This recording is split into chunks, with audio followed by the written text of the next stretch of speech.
നമ്മുടെ എമൗണ്ട് 4 കോടിയിലോട്ട് എത്തും. 1,18,00,000 രൂപ. നമ്മുടെ ഇപ്പോഴത്തെ അതിന്റെ വാല്യൂ 1 CR എത്തിച്ചേരും എന്നുള്ളതാണ്. ഓക്കെ, കേരളത്തിലെ സാധാരണക്കാരായിട്ടുള്ള മിഡിൽ ക്ലാസ് ഫാമിലി മെമ്പേഴ്സ് ഏറ്റവും കൂടുതൽ ഫേസ് ചെയ്യുന്ന ഒരു പ്രോബ്ലം, തുച്ഛമായി ലഭിക്കുന്ന സാലറി വെച്ച് ജീവിതത്തിന്റെ ഒരറ്റവും മറ്റൊരറ്റവും കൂട്ടിമുട്ടിക്കാൻ ശ്രമിക്കുമ്പോൾ അത് നടക്കുന്നില്ല എന്നുള്ളത് തന്നെയാണ്. ലഭിക്കുന്ന വരുമാനം എന്ന് പറയുന്നത് വളരെ കുറവായിരിക്കും.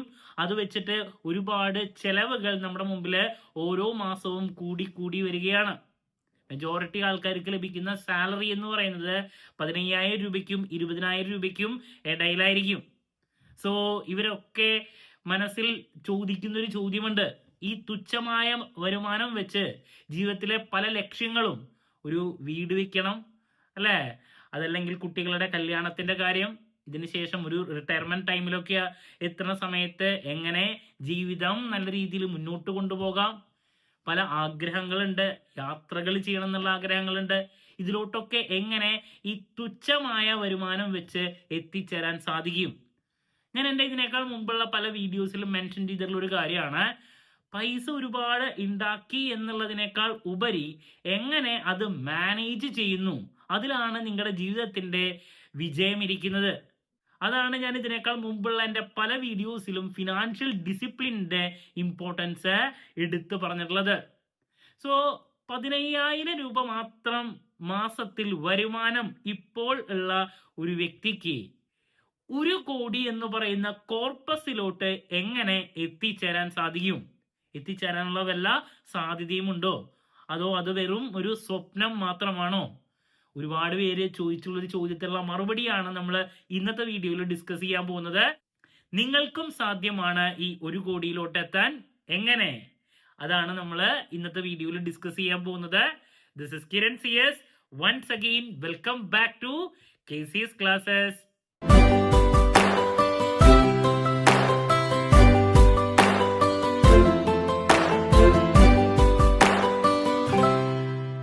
അപ്പോൾ 15,000 രൂപ മാത്രം സാലറി ഉള്ള ഒരു വ്യക്തിക്ക് 1 കോടി എന്ന് പറയുന്ന ലക്ഷ്യത്തിലോട്ട് എങ്ങനെ എത്തിച്ചേരാൻ സാധിക്കും നമുക്ക് കാണാം.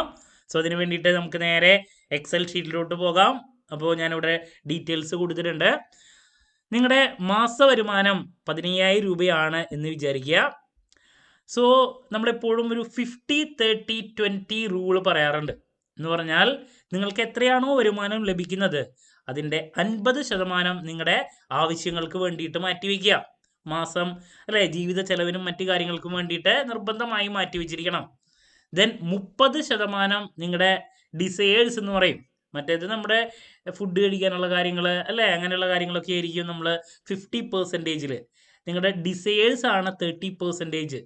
നമുക്കിപ്പോൾ സിനിമയ്ക്ക് പോകണം അല്ലേ, കുറച്ച് എൻ്റർടൈൻമെൻറ്റും കാര്യങ്ങളൊക്കെ വേണം. അപ്പോൾ അങ്ങനെയുള്ള കാര്യങ്ങൾക്ക് വേണ്ടിയിട്ട് ഒരു 30% മാറ്റിവെക്കണം. ബാലൻസ് ലഭിക്കുന്ന 20% നിങ്ങൾ നിർബന്ധമായും ഇൻവെസ്റ്റ് ചെയ്തിരിക്കണം. സോ ഇതാണ് നിങ്ങൾ ഫോളോ ചെയ്യേണ്ട ഒരു അലോക്കേഷൻ, 50-30-20% അലോക്കേഷൻ. ഓക്കെ, അപ്പോൾ നിങ്ങൾക്ക് 15,000 ആണ്, 15,000 രൂപയാണ് മാസ ശമ്പളമെങ്കിൽ ഇതിനേക്കാൾ കൂടുതൽ സാലറി ഉള്ള ആൾക്കാർ അതനുസരിച്ചിട്ടുള്ള അലോക്കേഷൻ നടത്താം. അപ്പോൾ 15,000 രൂപയാണെങ്കിൽ നമുക്കൊരു 20% മാറ്റിവെക്കാൻ സാധിക്കുമെങ്കിൽ അപ്പോൾ 3,000 രൂപ മന്ത്ലി. അപ്പോൾ ഞാനിവിടെ കൊടുത്തിട്ടുണ്ട് നമ്മുടെ മുമ്പിലുള്ള ഓപ്ഷൻസ്, ഇൻവെസ്റ്റ് ചെയ്യാനുള്ള ഓപ്ഷൻസ്. സെക്യൂർഡ് ആയിട്ടുള്ളതും റിസ്കിൻ്റെ കേസിൽ അങ്ങോട്ടും ഇങ്ങോട്ടും ചെറിയ വേരിയേഷൻസ് ഉള്ളതും നല്ല റിട്ടേൺ ലഭിക്കുന്നതുമായിട്ടുള്ള നമ്മുടെ മുമ്പിലുള്ള ഓപ്ഷൻസ് ആണ് കൊടുത്തിട്ടുള്ളത്. നമ്പർ 1 ഏറ്റവും സേഫസ്റ്റ് ആയിട്ടുള്ളതും എല്ലാവരും ഏറ്റവും കൂടുതൽ ഇപ്പോഴും ചെയ്തുകൊണ്ടിരിക്കുന്നതുമായിട്ടുള്ളതാണ് FD. സോ FDയിൽ നമ്മൾ ഇൻവെസ്റ്റ് ചെയ്യുകയാണെങ്കിൽ നമ്മൾ പ്രതീക്ഷിക്കുന്ന ഒരു ആവറേജ് റിട്ടേൺ എന്ന് പറയുന്നത് ഒരു 6% ആണ്, 6% നമ്മൾ പ്രതീക്ഷിക്കുന്നത്. ഓക്കെ, ഇത് ഓൺ ആൻ ആവറേജ് ഉള്ള കണക്കാണ് കേട്ടോ. ഇനി നിങ്ങൾ റിയൽ എസ്റ്റേറ്റിലാണ് ഇൻവെസ്റ്റ് ചെയ്യണമെങ്കിൽ 6.96% ആണ് ഇത് ആവറേജ്. ഇതിനേക്കാൾ മുമ്പുള്ളതിൻ്റെ ബേസിൽ നമ്മൾ എടുത്തിട്ടുള്ളതാണ്. ഇനി കോർപ്പറേറ്റ് ബോൺസിലാണെങ്കിൽ 7.5%. ദെൻ EPFിലാണെങ്കിൽ പ്രൊവിഡൻറ്റ് ഫണ്ട് 8.38% ആണ്. ഇനി നിങ്ങൾ ഗോൾഡിലോട്ട്, കേരളത്തിലെ ഏറ്റവും കൂടുതൽ ആൾക്കാർ ഇൻവെസ്റ്റ് ചെയ്യുന്നതാണ് ഗോൾഡിൽ. ഇപ്പോൾ ഞാൻ തൃശ്ശൂരാണ്, തൃശ്ശൂരൊക്കെ ഒരുപാട് വ്യക്തികൾ ഗോൾഡിലാണ് ഇൻവെസ്റ്റ് ചെയ്യുന്നത്. 10.41% ആണ് അവിടെ നമുക്ക് പ്രതീക്ഷിക്കേണ്ടത്. സോ നിങ്ങൾ മ്യൂച്വൽ ഫണ്ടിലോട്ടാണ് ഇൻവെസ്റ്റ് ചെയ്യുന്നതെങ്കിൽ നമ്മുടെ മുമ്പിൽ 3 ഓപ്ഷൻസ് ആണ് അവിടെ വരുന്നത്. Nifty 50 index number 1. So Nifty 50യുടെ ഇതിനേക്കാൾ മുമ്പുള്ള ഒരു ആവറേജ് റിട്ടേൺ ആണ് ഞാനിവിടെ കൊടുത്തിട്ടുള്ളത് 10.57. ഇതിനേക്കാൾ കൂടാനുള്ള സാധ്യതയാണ് നമ്മൾ കാണുന്നത്. പിന്നെ വരുന്നത് മിഡ് ക്യാപ് 100 ആണ്. ദെൻ പിന്നെ വരുന്നത് സ്മോൾ ക്യാപ് 250 ആണ്. 18.10%.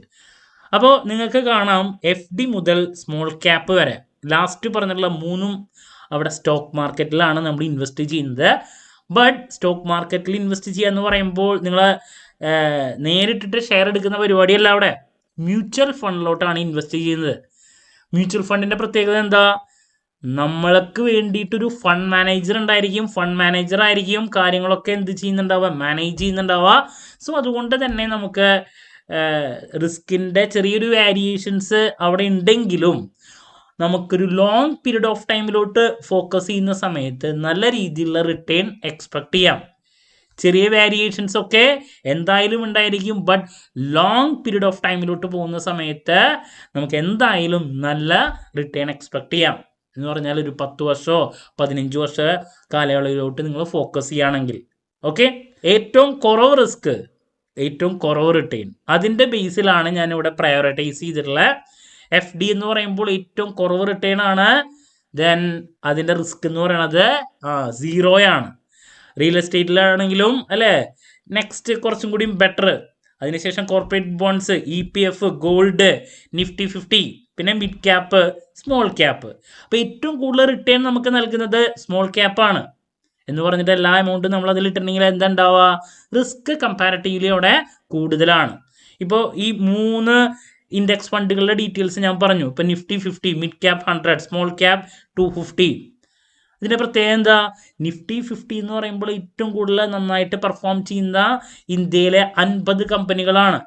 സോ അവിടെ റിസ്ക് എലമെൻറ്റ് കമ്പാരിറ്റീവ്ലി കുറവായിരിക്കും. മിഡ് ക്യാപ് 100 എന്ന് പറയുമ്പോൾ ഒരു മീഡിയം റിസ്കിൽ പെർഫോം ചെയ്യുന്ന കമ്പനികളാണ്. സ്മോൾ ക്യാപ് 250 എന്ന് പറയുമ്പോൾ അവിടെ ഒരു സ്റ്റാർട്ടപ്പ് കമ്പനീസ് അല്ലെങ്കിൽ പുതിയ വരുന്ന കമ്പനീസാണ്. അപ്പോൾ റിസ്ക് എലമെൻ്റ് അവിടെ ഉണ്ടാവും. അത് നന്നായി പെർഫോം ചെയ്താൽ നമ്മുടെ ഇൻവെസ്റ്റ്മെൻറ്റിൻ്റെ വാല്യൂ എത്രത്തോളം കൂടും ഫ്യൂച്ചറിൽ. അപ്പോൾ ഇത് മ്യൂച്വൽ ഫണ്ടിൽ ഇൻവെസ്റ്റ് ചെയ്യുമ്പോൾ നമ്മളല്ലല്ലോ, ഒരു എക്സ്പേർട്ട് ആയിട്ടുള്ള ഫണ്ട് മാനേജർ ആയിരിക്കും കാര്യങ്ങൾ ചെയ്യുക. നമ്മൾ പ്രോപ്പറായിട്ട് കുറി വയ്ക്കുന്ന പോലെ തന്നെ നമുക്ക് ഇൻവെസ്റ്റ് ചെയ്യാനും സാധിക്കും. ഓക്കെ, സോ നമ്മൾ സേവ് ചെയ്യുന്ന ഈ 20% എമൗണ്ട് നമുക്ക് എങ്ങനെ ഈ അവന്യൂസിൽ ഇൻവെസ്റ്റ് ചെയ്യാം, ഇൻവെസ്റ്റ് ചെയ്യുമ്പോൾ എന്താണ് സംഭവിക്കാൻ പോകുന്നത് എന്നുള്ളത് നമുക്ക് കാണാം. അപ്പോൾ ഞാൻ താഴെ അതിൻ്റെ എക്സ്ട്രാ ഡീറ്റെയിൽസ് കൊടുത്തിട്ടുണ്ട്. ഓരോ വർഷം കൂടുമ്പോഴും നമ്മുടെ സാലറിയിൽ എന്തായാലും ചേഞ്ചസ് ഉണ്ടായിരിക്കും.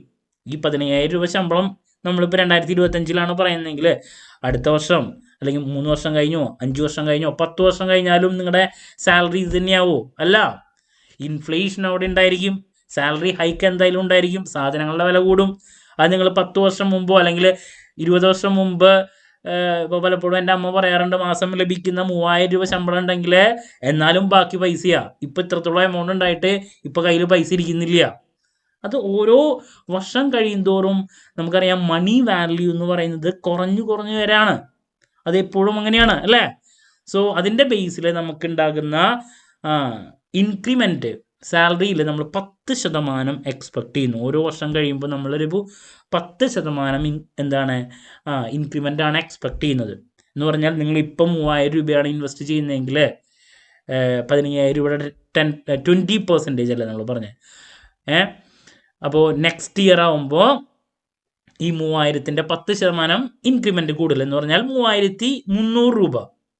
ദെൻ പിന്നത്തെ വർഷമാകുമ്പോൾ 3,300ൻ്റെ 10% ഹൈക്ക് വയ്ക്കുക.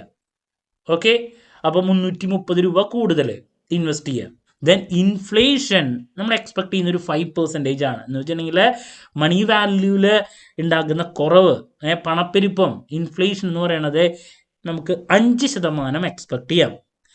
എങ്കിൽ നമുക്ക് ലഭിക്കുന്ന ഈ 3,000 രൂപ നമ്മൾ ആദ്യം തന്നെ FDയിലാണ് ഇടുന്നതെങ്കിൽ, ഇപ്പോൾ ഒരുപാട് വ്യക്തികൾ ഇപ്പോഴും ചെയ്യുന്ന അബദ്ധമാണ് FD അല്ലേ. സേഫാണ്. സോ എല്ലാവരും ഇപ്പോഴും ഫോളോ ചെയ്യുന്നൊരു പരിപാടിയാണ്. അപ്പോൾ നിങ്ങളിത് FDയിലാണ് നിങ്ങളുടെ 100% ഇൻവെസ്റ്റ്മെൻറ്റ് നടത്തുന്നതെങ്കിൽ എന്താണ് സംഭവിക്കുക? FDയുടെ റിട്ടേൺ എന്ന് പറയുന്നത് 6.6% ആണ്. അവിടെ ഇൻഫ്ലേഷൻ തന്നെ ഒരു വർഷം 5% വരും. അപ്പോൾ 6.6% റിട്ടേൺ കിട്ടിക്കഴിഞ്ഞാൽ അതിൽ 5% ഇൻഫ്ലേഷൻ തന്നെ കൊണ്ടുപോകും. ബാലൻസ് ഇപ്പോൾ 1% ആണ്. ദെൻ അതിൽ ടാക്സിൻ്റെ കാര്യങ്ങളുണ്ടായിരിക്കും. അപ്പോൾ നിങ്ങൾക്ക് ശരിക്കും പറഞ്ഞാൽ കയ്യിലൊന്നും കിട്ടില്ല എന്നുള്ളതാണ്. നിങ്ങളുടെ കയ്യിൽ ഉണ്ടാകുന്ന പൈസ നിങ്ങൾ FDയിലാണ് ഇൻവെസ്റ്റ് ചെയ്യുന്നതെങ്കിൽ അതിൻ്റെ വാല്യൂ ഓരോ ദിവസം കഴിയും തോറും കുറഞ്ഞു വരാണ് എന്നുള്ളതാണ് യാഥാർത്ഥ്യം. അതുകൊണ്ട് തന്നെ ദയവായിട്ട് നിങ്ങൾ FDയിൽ ഇൻവെസ്റ്റ് ചെയ്യരുത്. ഓക്കെ, അപ്പോൾ എന്നാലും നമുക്ക് അതിൻ്റെ ഡീറ്റെയിൽസിലോട്ട് പോകാം. നിങ്ങളിപ്പോൾ മൊത്തം കിട്ടുന്ന 3000 രൂപ നിങ്ങൾ FDയിലാണ് ഇൻവെസ്റ്റ് ചെയ്തിട്ടുള്ളതെങ്കിൽ എന്ത് സംഭവിക്കും എന്നുള്ളത് നമുക്ക് നോക്കാം. ഓക്കെ, അപ്പോൾ സാലറി പെർ മന്ത് ഞാൻ പറഞ്ഞു. ഇപ്പോൾ ആദ്യത്തെ ഒരു വർഷം നമ്മൾ 3000 രൂപയാണ് ഇൻവെസ്റ്റ് ചെയ്തിട്ടുണ്ടെങ്കിൽ നെക്സ്റ്റ് ഇയർ നമ്മൾ എന്ത് ചെയ്യുന്നു? അത് കുറച്ചും കൂടിയും 10% കൂട്ടി.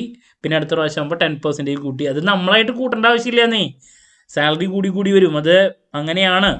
ഓക്കെ, സോ അങ്ങനെയാണെങ്കിൽ ആഫ്റ്റർ 10 years എന്ത് സംഭവിക്കും എന്നുള്ളത് നോക്കാം. നമ്മൾ FDയിലാണ് ഇൻവെസ്റ്റ് ചെയ്യണമെങ്കിൽ. അപ്പോൾ നമ്മളൊരു 10 വർഷം കഴിയുമ്പോൾ 35,000 രൂപ പെർ മന്തിലാണ് ഏകദേശം ഇൻവെസ്റ്റ് ചെയ്യുന്നതിൻ്റെ വാല്യൂ വരാം. സോ നമ്മുടെ എമൗണ്ട് 10 വർഷം കഴിയുമ്പോൾ ഉണ്ടാകുന്നത് 7,49,505 ആണ്. അതിൻ്റെ ഇപ്പോഴത്തെ വാല്യൂ ഞാൻ ലാസ്റ്റ് കൊടുത്തിട്ടുണ്ട്. ഇപ്പോഴത്തെ വാല്യൂ ടുഡേയ്സ് പ്രൈസ്. കാരണം നമ്മൾ ഇൻഫ്ലേഷൻ വെച്ചിട്ട് നോക്കുമ്പോൾ അതിൻ്റെ ഇപ്പോഴത്തെ വാല്യൂ അറിയണം. അപ്പോൾ 10 വർഷം കഴിഞ്ഞാൽ നമുക്ക് 7,49,000 രൂപ നമ്മൾ ഈ പറയുന്ന 20% വെച്ചിട്ട് ഇൻവെസ്റ്റ് ചെയ്യുകയാണെങ്കിൽ നമുക്ക് ലഭിക്കും. ബട്ട് അതിൻ്റെ ഇപ്പോഴത്തെ വാല്യൂ വെറും 4,60,000 രൂപ മാത്രമായിരിക്കും. നമ്മൾ 1 കോടിയുടെ കണക്കിലോട്ടാണ് പോകുന്നത് കേട്ടോ. ഇനി 15 വർഷം കഴിഞ്ഞാൽ എന്ത് സംഭവിക്കും? നമ്മൾ ഇൻവെസ്റ്റ് ചെയ്തതിൻ്റെ വാല്യൂ എന്ന് പറഞ്ഞാൽ ഇൻവെസ്റ്റ് ചെയ്ത എമൗണ്ട് 16 ലക്ഷമാണ് വരാം. ദെൻ അതിൻ്റെ ഇപ്പോഴത്തെ വാല്യൂ എന്ന് പറയുന്നത് 8 ലക്ഷം രൂപ മാത്രമായിരിക്കും ഇപ്പോഴത്തെ വാല്യൂ. ഓക്കെ, എന്ന് വെച്ചിട്ടുണ്ടെങ്കിൽ നമ്മുടെ കയ്യിൽ ഇപ്പോൾ 8 ലക്ഷത്തിൻ്റെ മൂല്യം എന്ന് പറഞ്ഞാൽ ഉദ്ദേശിക്കുന്നത് എന്താ? 15 വർഷം കഴിഞ്ഞാൽ ലഭിക്കുന്ന 16 ലക്ഷത്തിന് ഇപ്പോൾ 8 ലക്ഷമേ വാല്യൂ ഉള്ളൂ. ദെൻ 20 വർഷമാണ് നമ്മളത് ഇൻവെസ്റ്റ് ചെയ്യുന്നതെങ്കിൽ, ഈ എമൗണ്ട് ഇൻവെസ്റ്റ് ചെയ്യണമെങ്കിൽ എന്ത് സംഭവിക്കും?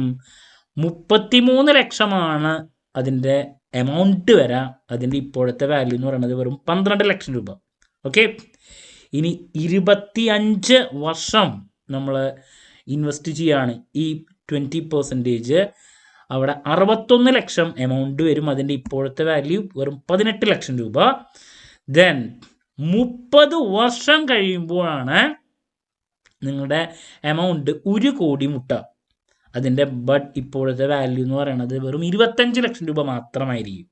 എന്ന് പറഞ്ഞാൽ നിങ്ങൾ FDയിലാണ് ഇൻവെസ്റ്റ് ചെയ്യുന്നതെങ്കിൽ 30 വർഷം കഴിഞ്ഞാലേ ഈ എമൗണ്ട് 1 കോടിയിലെത്തുള്ളൂ. അതിൻ്റെ ഇപ്പോഴത്തെ വാല്യൂ ബട്ട് എത്രയും ഉണ്ടാവുള്ളൂ? വെറും 25 ലക്ഷം ഉണ്ടാവുള്ളൂ. അതുകൊണ്ട് തന്നെ പിന്നെ അത് 35 ആകുമ്പോൾ 1 കോടി അല്ലെങ്കിൽ 1,94 ലക്ഷം 2 കോടി അടുത്തെത്തും. ബട്ട് അതിൻ്റെ ഇപ്പോഴത്തെ വാല്യൂ 35 ലക്ഷം മാത്രമേ വരുള്ളൂ. അപ്പോൾ അതുകൊണ്ട് തന്നെ FDയിൽ ഇട്ട് കഴിഞ്ഞാൽ ഇത് വളരാനുള്ള സാധ്യത വളരെ കുറവാണ്. ഇൻഫ്ലേഷൻ തന്നെ മൊത്തം കാർന്ന് തിന്നുകൊണ്ട് പോകും. എങ്കിലും നമുക്ക് നെക്സ്റ്റ് ഒരു അവന്യൂലോട്ട് പോകാം. ഇപ്പോൾ FDയുടെ കാര്യമാണ് പറഞ്ഞത്. നമ്മളിത് മൊത്തം എമൗണ്ട് ഗോൾഡിലാണ് ഇൻവെസ്റ്റ് ചെയ്തിട്ടുള്ളതെങ്കിൽ എന്താണ് സംഭവിക്കുക എന്നുള്ളത് നമുക്ക് നെക്സ്റ്റ് നോക്കാം. കേരളത്തിലുള്ള ആൾക്കാർ ഏറ്റവും കൂടുതൽ ഇപ്പോഴും ഇൻവെസ്റ്റ് ചെയ്യുന്നൊരു അവന്യൂ എന്ന് പറയുന്നത് ഗോൾഡാണ്. സോ നമ്മുടെ 100% നമ്മൾ എവിടേക്ക് മാറ്റി വയ്ക്കുന്നു? ഗോൾഡിലോട്ട് മാറ്റി വയ്ക്കുന്നു. അപ്പോൾ നമ്മൾ എക്സ്പെക്ട് ചെയ്യുന്ന ആവറേജ് റിട്ടേൺ എന്ന് പറയുന്നത് 10.41% ആണ്. അപ്പോൾ നോക്കാം എന്താണ് സംഭവിക്കുക എന്നുള്ളത്. അപ്പോൾ ഒരു 10 വർഷം കഴിയുമ്പോൾ നമ്മൾ ഇൻവെസ്റ്റ് ചെയ്യുന്ന എമൗണ്ടൊക്കെ ഈ സെയിം തന്നെയാണ് വരിക. 10 വർഷം കഴിയുമ്പോൾ വാല്യൂ 9,24,884 രൂപ. അതിൻ്റെ ഇപ്പോഴത്തെ വാല്യൂ 5 ലക്ഷം. ഓക്കെ, ഇനി ഒരു 15 വർഷം കഴിയുമ്പോൾ എന്താ സംഭവിക്കുന്നത്? 22 ലക്ഷമാണ് നമ്മൾ ഇൻവെസ്റ്റ് ചെയ്തതിൻ്റെ എമൗണ്ട് വരാം. ദെൻ അതിൻ്റെ ഇപ്പോഴത്തെ വാല്യൂ 10 ലക്ഷം. ദെൻ ഒരു 20 വർഷം ആകുമ്പോഴോ ഗോൾഡിലാണ് ഇൻവെസ്റ്റ് ചെയ്തിട്ടുള്ളതെങ്കിൽ ഈ രീതിയിൽ 50 ലക്ഷം എമൗണ്ട് വരും. ബട്ട് അതിൻ്റെ ഇപ്പോഴത്തെ വാല്യൂ വരും 18 ലക്ഷം. ദെൻ 25 വർഷമാകുമ്പോൾ 1 കോടിയിലോട്ട് നിങ്ങളുടെ എമൗണ്ട് എത്തുന്നുള്ളതാണ്. അപ്പം നിങ്ങൾ ഗോൾഡിലാണ് ഇൻവെസ്റ്റ് ചെയ്യുന്നതെങ്കിൽ നമ്മുടെ എക്സ്പെക്ട് ചെയ്യുന്ന ആവറേജ് റിട്ടേൺ പറഞ്ഞു, അതിൻ്റെ ബേസിൽ നിങ്ങൾ 25 വർഷമാകുമ്പോൾ ആണ് 1 കോടിയിലോട്ട് നിങ്ങളുടെ എമൗണ്ട് എത്താം. ബട്ട് അതിൻ്റെ വാല്യൂ ഇപ്പോഴത്തെ മൂല്യം 30 ലക്ഷം മാത്രമായിരിക്കും.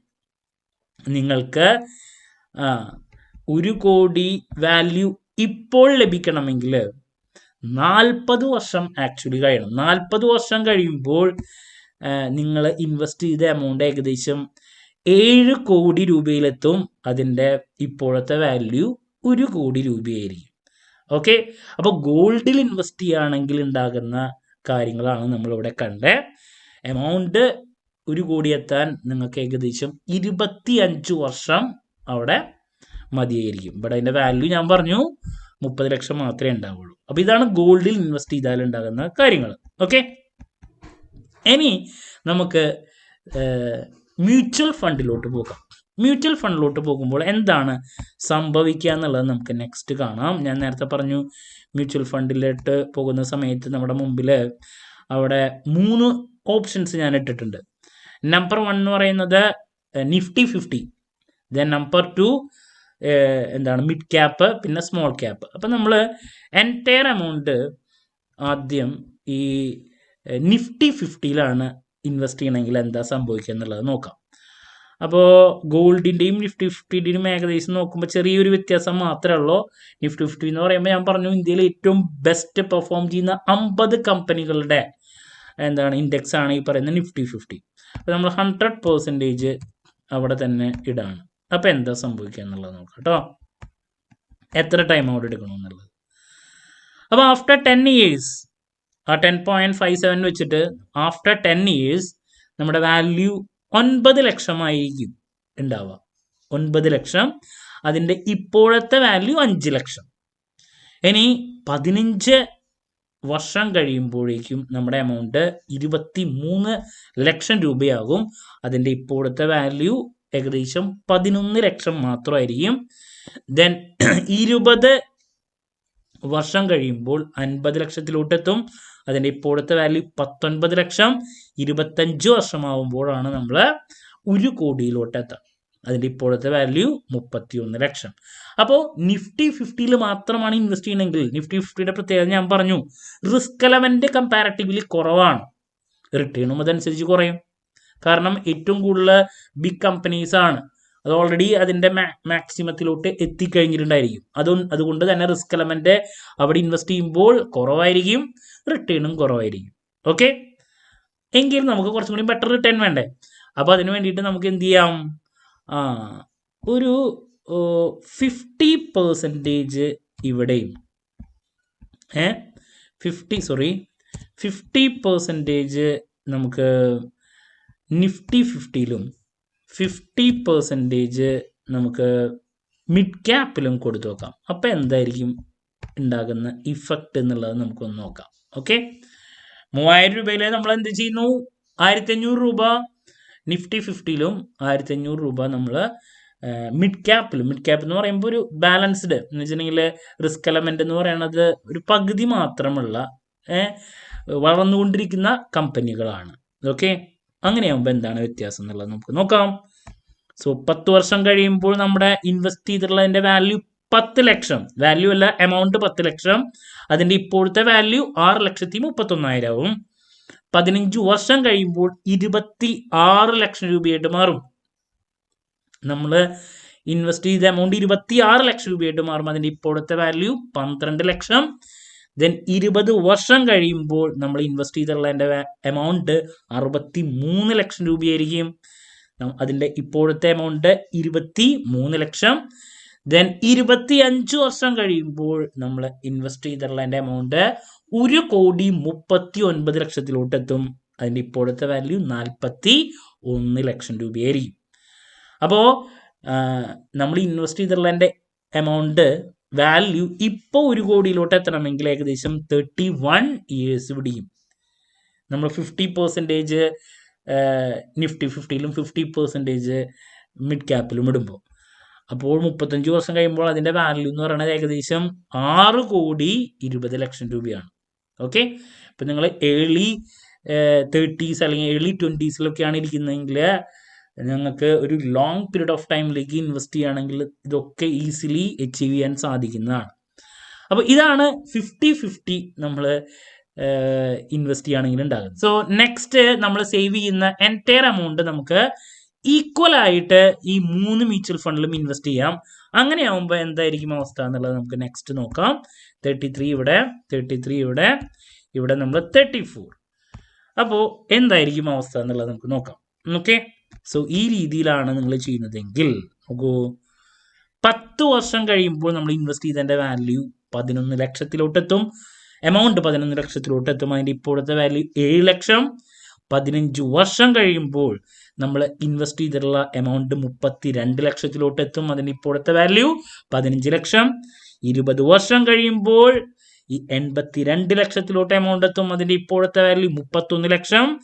25 വർഷം കഴിയുമ്പോൾ ഓൾമോസ്റ്റ് 2 crores അടുത്തേക്ക് നമ്മൾ എത്തുന്നതാണ്. 2 crores. ഓക്കെ, അതിൻ്റെ ഇപ്പോഴത്തെ വാല്യൂ 59 lakhs. 30 വർഷം കഴിയുമ്പോൾ അത് 4 കോടി. ദെൻ 30 ലക്ഷം. 30 വർഷം കഴിയുമ്പോൾ അത് 4 കോടി. അതിൻ്റെ ഇപ്പോഴത്തെ വാല്യൂ 1 CR. ഓക്കെ, അപ്പോൾ നമ്മൾ സിസ്റ്റമാറ്റിക് ആയിട്ട് വളരെ ഡിസിപ്ലിനോട് കൂടിയിട്ട് ഇൻവെസ്റ്റ് ചെയ്യുകയാണെങ്കിൽ നിങ്ങൾക്ക് ഇതൊക്കെ ഈസിലി പോസിബിൾ ആണ്. അപ്പോൾ ഇത് നമ്മൾ ഈക്വൽ ആയിട്ട് ഇൻവെസ്റ്റ് ചെയ്യുമ്പോഴുള്ള കാര്യമാണ് പറഞ്ഞത്. ഇനി നമുക്ക് വേറൊരു പ്രൊപ്പോസലിലോട്ട് പോകാം. ഇനി നിങ്ങൾ കുറച്ചും കൂടി റിസ്ക് എടുത്ത് ഇൻവെസ്റ്റ് ചെയ്യുകയാണെങ്കിൽ എന്ത് സംഭവിക്കും എന്നുള്ളത് നമുക്ക് നോക്കാം. നമുക്ക് ലഭിക്കുന്ന എമൗണ്ടിൽ ഒരു 10% നമ്മൾ നിഫ്റ്റി 50ൽ ഇൻവെസ്റ്റ് ചെയ്യുന്നു. ദെൻ നെക്സ്റ്റ് ലഭിക്കുന്ന ഒരു 20% മിഡ് ക്യാപ്പിൽ ഇൻവെസ്റ്റ് ചെയ്യുന്നു.